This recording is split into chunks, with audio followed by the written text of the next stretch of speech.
안녕하세요. SBS 아카데미 마야 강사 서영린입니다. 이번 강좌에서는 애니메이션에 대해서 함께 알아볼 건데요. 영상을 제작함에 있어 실감나는 상황 연출을 위해서는 애니메이션이 필수입니다. 간단한 공이 튀기는 모션부터 벽을 부수는 애니메이션까지 다양하게 함께 알아보도록 하겠습니다. 1강에서는 애니메이션 구성에 대해서 함께 알아보도록 하겠습니다. 그럼 시작하겠습니다. 자, 그러면은 애니메이션 구성 요소에 대해서 함께 알아보도록 하겠습니다. 구성에는 한 5가지 정도가 있는데요. 첫 번째로 키프레임을 이용한 애니메이션 표현 방식이 되겠습니다. 다른 강의에서도 한번 해드렸었는데요. 그래서 복습한 차원에서 한번 더 알아가고 넘어가도록 하겠습니다. 자, 스피어를 불러오셔가지고 그리드 위로 올려주도록 할게요. 그리고 나서 그리드 위에 잘 안착시켜 주시고 마치 그리드가 바닥인 것처럼 보여질 수 있게끔 오브젝트를 위로 올려줍니다. 그런 다음에 모디파이에 가셔서 프리즈 트랜스포메이션과 에디트에 있는 딜레이트 바이 타입의 히스토리를 꼭 지워주시고 애니메이션을 적용시켜 주셔야 됩니다. 그렇지 않을 경우에는 애니메이션을 주실 때 문제가 많이 발생하기 때문에 이 두 부분은 기억하시고 꼭 초기화 시켜 주시기 바라고요. 초기화가 프리즈를 시켜주시게 되면 옆에 있는 수치값이 초기화가 되죠. 그리고 히스토리를 지워주게 되면 이 오브젝트가 완전한 새 것처럼 원래 이 오브젝트 형태였던 것처럼 초기화가 되는 겁니다. 자, 그럼 그 상태에서 키프레임에 키를 주시려면 밑에 있는 이 아이를 이용해서 작업을 해주는 거겠죠. 애니메이션 주시려면은 키보드에 S키를 눌러주시게 되면 키가 들어가죠. 그리고 나서 내가 원하는 위치까지 다음 프레임이 그곳에 위치할 수 있게끔 프레임에 키프레임을 옮겨주시고 옆으로 쭉 옮겨가지고 위치를 잡아준 다음에 다시 S키를 주시고 0프레임에 가서 1프레임이죠. 1프레임에 가서 재생을 해보시게 되면은 이런 식으로 애니메이션이 진행이 되게 됩니다. 요게 키프레임을 이용한 애니메이션 표현 방식이고요. 그 다음에 요 아이를 지워주고요. 두 번째로는요, 디포머를 이용해서 주는 애니메이션 표현 방식이 되겠습니다. 자, 그러면은 한번 적용을 시켜보자면은 큐브를 불러와서요, 헤이트 값에다가 subdivision 헤이트 값에다가 한 20만큼 주고 길이를 쭉 늘려주도록 하겠습니다. 자, 이 아이도 마찬가지로 그리드 위로 좀 잘 보일 수 있게끔 올려놓고요. 그대로 프리즈와 히스토리까지 지워주도록 할게요. 자, 그런 다음에 이 아이한테다가 어떤 아이를 적용시켜 주시느냐, 메뉴를 모델링으로 두신 상태로 위에 있는 메뉴에 보시면 Deform이라고 되어 있는 거 보이시죠? 여기를 눌러가지고 논리니어 안에 있는 여러 가지 형태들이 있는데요. 여기서 밴드만 일단 한번 적용시켜 보도록 하겠습니다. 자, 밴드를 적용시켜 주시게 되면은 이 오브젝트 한가운데 이렇게 밴드 막대기가 나오게 됩니다. 그리고 채널 창에 보시게 되면은 인풋이라고 되어 있는 항목이 있고요. 그 아래에 밴드 1이라고 되어 있는 항목이 보이시죠? 이거를 이렇게 눌러주시게 되면은 여러 가지 항목들이 있는데요. 거기서 두 번째 있는 항목을 선택하시고 글씨를 선택해 주세요. 그리고 나서 마우스 가운데 버튼을 마야 화면에다가 그러니까 마우스를 마야 화면에다 갖다 놓은 상태로 마우스 가운데 버튼을 눌러주시고 좌우로 당겨 보시게 되면은 이런 식으로 모양이 바뀌게 되는 애니메이션을 줄 수가 있습니다. 자, 이 애니메이션을 어떻게 이제 주시느냐? 지금 이 아이의 수치값을 이용해서 형태가 변형이 되고 있잖아요. 그래서 이 글씨에다가 키를 주시면 되겠죠. 그래서 이 두 번째 항목에 글씨를 선택하신 상태로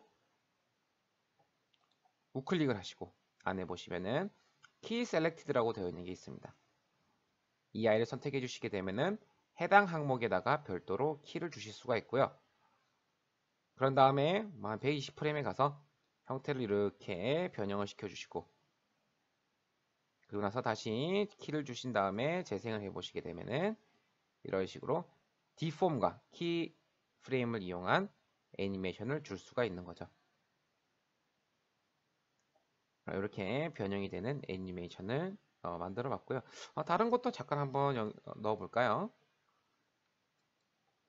자, 여기서 예를 들면 다시 초기화를 시켜가지고요.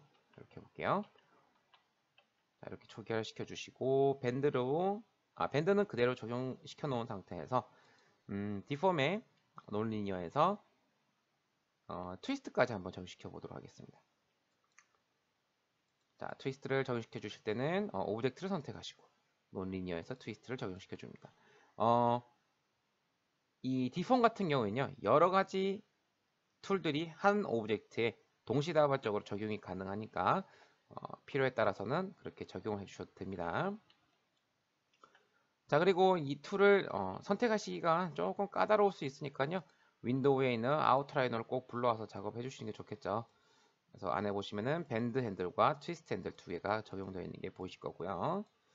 자, 아까와 마찬가지로 일단 커브 애초에다가 밴드를 선택해서 이렇게 여기다가 키를 주시고요. 그리고 120프레임 가서 이렇게 휘어지게끔 키를 줬습니다. 자, 그 다음에 트위스트 핸들 여기다가는 보시면은 트위스트 핸들을 선택하시고 트위스트에 있는 스타트 앵글과 엔드 앵글을 이용하시게 되면은 이렇게 베베 꼬이는 형태로 만들어 줄 수가 있잖아요. 자, 이거를 1프레임에서 스타트 앵글에다가 키 셀렉트를 이용해서 키를 주시고 120프레임에 가서 스타트 앵글 값을 이렇게 올려보시게 되면은 이런 식으로 꼬이죠. 그러면은 재생을 했을 때 이런 식으로 꼬이는 형태로 어떤 애니메이션을 줄 수가 있겠죠. 모양은 이제 여러분들이 짜임새 있게 짜 놓으셔야지 형태가 여러분들이 원하시는 형태로 이루어지겠죠. 지금 같은 경우는 이제 보여드리기 위해서 간단하게 툴만 적용해서 작업을 해줬기 때문에 모양 그다지 이쁘게 들어가고 있지는 않습니다. 그래서 이렇게 동시다발적으로 적용이 된다는 것을 잘 알아두시기 바랍니다. 자, 그러면은 요번에는 세 번째로 키네마틱을 이용해서 작업해주는 방식을 같이 해보도록 하겠습니다. 자, 키네마틱이라 하면은 여러분들이 자주 보시는 애니메이션 같은 경우에 뼈를 심어주는 작업, 리깅이라고 합니다. 그런 작업을 이용해 가지고 진행이 되는 방식이라고 보시면 되겠습니다. 자, 그래서 간단하게 다리의 형태를 한번 잡아보도록 하겠습니다. 다리라 하면은 원기둥 형태처럼 생겼으니까 실린더를 불러와서 헤이트 값을 이렇게 한 20까지 늘려주시고요. 그 다음 형태를 길게 늘려가지고 모양을 이렇게 잡아주도록 하겠습니다.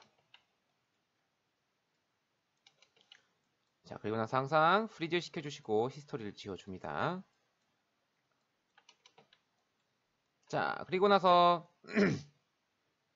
이 키네마틱을 이용해 주시려면은 조인트가 필요한데요. 뼈대를 심어줘야겠죠. 뼈대는 리깅으로 메뉴를 이동해 보시게 되면은 안에 조인트라는 아이가 있습니다. 자, 요 아이를 이렇게 선택을 하시고 허벅지 한번, 그 다음에 무릎 한번, 발목 한번 이렇게 찍어주시고 엔터를 눌러줍니다. 자, 그러면은 오브젝트의 안에 이렇게 조인트가 박혀 있는 게 보이시죠? 그리고 나서 여기서부터 여기까지 IK라는 걸 연결해 줄 겁니다.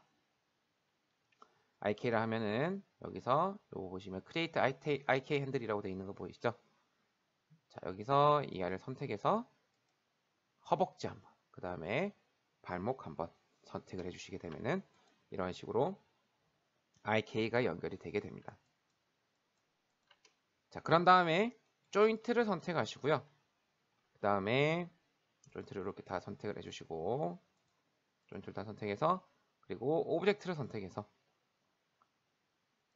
메뉴를 리깅으로 바꿔주신 다음에 스킨 안에 보시면은 바인드 스킨이라는 게 있습니다. 이 아이를 적용시켜 주시게 되면 이제 움직일 때 보시는 바와 같이 IK를 잡고요. 위로 올려주시게 되면은 이런 식으로 무릎이 굽혀지는 형태로 오브젝트가 형성이 되게 되죠. 그래서 지금 IK 핸들을 잡고 1프레임에 키를 주시고 그리고 40프레임에 가서 위로 올려준 형태로 모양을 잡아준 다음에 S키를 주시게 되면은 무릎을 구부리는 듯한 오브젝트 모양으로 형태가 바뀌게 되죠. 이런 식으로 뼈대를 박아서 애니메이션을 잡을 수 있게끔 구조를 만들어주는 이렇게 키네마틱 방법이 있고요. 자, 이번에는요 익스프레션 키를 이용한 애니메이션을 함께 해보도록 하겠습니다. 익스프레션이라고 하면은 수식을 이용한 애니메이션 표현 방식인데요. 해주시려면 어떤 대상이 있어야겠죠. 그래서 스피어를 불러와서 크기를 적당히 키워주시고 그리드 위로 올려주신 다음에 오브젝트를 선택하신 상태로 프리즈를 시켜주시고 히스토리를 지워줍니다. 자, 그리고 나서 Z축으로 이렇게 Z축 방향으로 이 아이를 이동을 한번 시켜보도록 할게요. 그냥 잡고 이동을 하는 게 아니라 수식을 이용하는 방식이 되겠습니다. 그래서 트랜슬레이트 Z축을 선택하신 상태로 채널창에서 에디트에 있는 Expressions라고 되어 있는 거 보이시죠? 여기를 눌러주시게 되면은 이런 창이 뜨게 됩니다. 자, 거기서 트랜슬레이트 Z축이 선택되어져 있는 게 확인이 되셨으면은 아랫부분에 이렇게 어떤 항목이 추가가 되어 있는데요. 이 아이를 그대로 복사해서 익스프레션에 넣어주시고 뒤에다가 10이라고 적어주게 되면은 그만큼 10만큼 아이가 이동을 하게 됩니다. 그리고 익스프레션 수식에 관련된 어떤 항목이 추가가 되어 있으면은 이런 식으로 보라색으로 해당 축이 바뀌게 돼요. 자, 이 익스프레션에서 지금 는 10이라고 적어줬는데요. 요거는 해당 P스피어에 있는 트랜슬레이트 Z 값이 10이라는 뜻이 아니라 10만큼 더해졌다고 보시면 되겠습니다. 만약 이 부분을요, 이렇게 프레임으로 한번 바꿔보도록 할게요. 프레임으로 바꿔보시고 에디트를 눌러주시게 되면은 한 프레임당 밑에 보시면 그리드에 한 칸씩 이동을 한다고 보시면 됩니다. 그래서 재생을 해보게 되면은 이렇게 쭉 이동을 하죠. 만약 밑에 있는 프레임이 계속해서 뭐 1000단위까지 간다 그러면 그 수치가 끝날 때까지 계속 가지게 되는 겁니다. 자, 이번에는 프레임을 타임으로 한번 바꿔보도록 할게요. 타임으로 바꿔보고 에디트를 눌러주시게 되면은 자, 재생을 한번 해볼게요. 재생을 하시게 되면 굉장히 천천히 움직이죠. 자, 이거는 타임으로 적어놓고 설정을 하는과 동시에 초당 24프레임이 진행이 되게 보통 설정이 되어 있는데요. 그 초당 24프레임을 쪼개가지고 밑에 있는 그리드에 한 칸을 이동하게 됩니다. 그래서 지금 1프레임에 보시게 되면은 0.042라고 되어 있는데요. 이게 이제 1이란 수치 값을 24로 나눠 가지고 나온 수치라고 보시면 돼요. 그래서 24프레임에 이렇게 갖다 놔 보시면은 수치 1이 적용이 되어져 있게 되죠. 이게 수식을 이용한 익스프레션 애니메이션이라고 보시면 되겠고요. 자, 그럼 마지막으로 컨스트레인과 모션 패스를 이용한 애니메이션을 알아보도록 하겠습니다. 이 아이들 일단 지워놓고 새로 불러오도록 하겠습니다. 자, 스피어를 불러와서 이 아이를 그리드 위로 올려주시고요. 그리고 큐브도 하나 불러와서 이렇게 옆에다가 위치시켜주고 크기는 뭐 공중에 이렇게 띄워놓도록 하겠습니다. 그래서 두 개를 잡고 프리즈 잡고 그 다음에 히스토리까지 잡아줍니다. 자, 그리고 나서 이 스피어가 갈 수 있는 동선을 간단하게 하나 만들어 주도록 할게요. 동선 같은 경우에는 커브를 불러와서 이렇게 여러분들이 자유롭게 모양을 만들어 주시면 되겠습니다. 자, 그런 다음에 이 오브젝트가 이 커브를 따라 이동할 수 있게끔 스피어를 선택하시고 그 다음에 커브를 선택해서 애니메이션 메뉴 안에 있는 컨스트레인에 모션 패스를 적용시켜 줍니다. 자, 그리고 나서 재생을 해보시게 되면은 이 커브를 따라 스피어가 자연스럽게 이동을 하고 있죠. 자, 그리고 모션 패스를 적용시켜 주시게 되면은 노란색으로 채널 창에 표시가 되게 됩니다. 자, 그리고 나서 이 스피어가 움직일 때 이 큐브가 따라 움직이게끔 해주고 싶으시면은 컨스트레인에 있는 페어런츠 혹은 포인트를 연결해 주시면 되겠죠. 페어런츠는 회전값, 그 다음에 이동값까지 같이 적용이 되는 아이고, 포인트 같은 경우에는 이동값만 적용되는 아이가 되겠죠. 그래서 먼저 선택되어지는 아이가 부모가 되니까 이 아이가 움직일 때 큐브가 같이 움직이게끔 해야 되니까 스피어가 부모, 그 다음에 큐브가 자식이 되어야 되겠죠.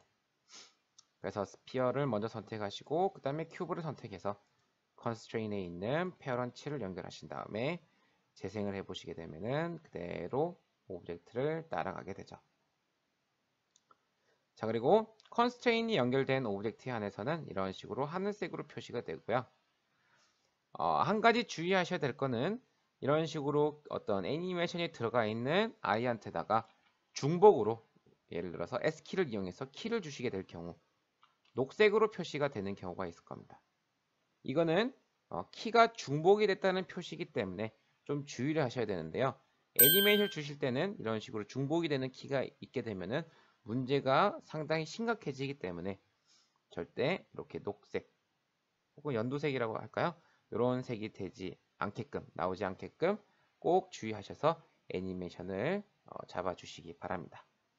여기까지 함께 애니메이션 구성에 대해서 알아봤습니다. 어떠셨나요?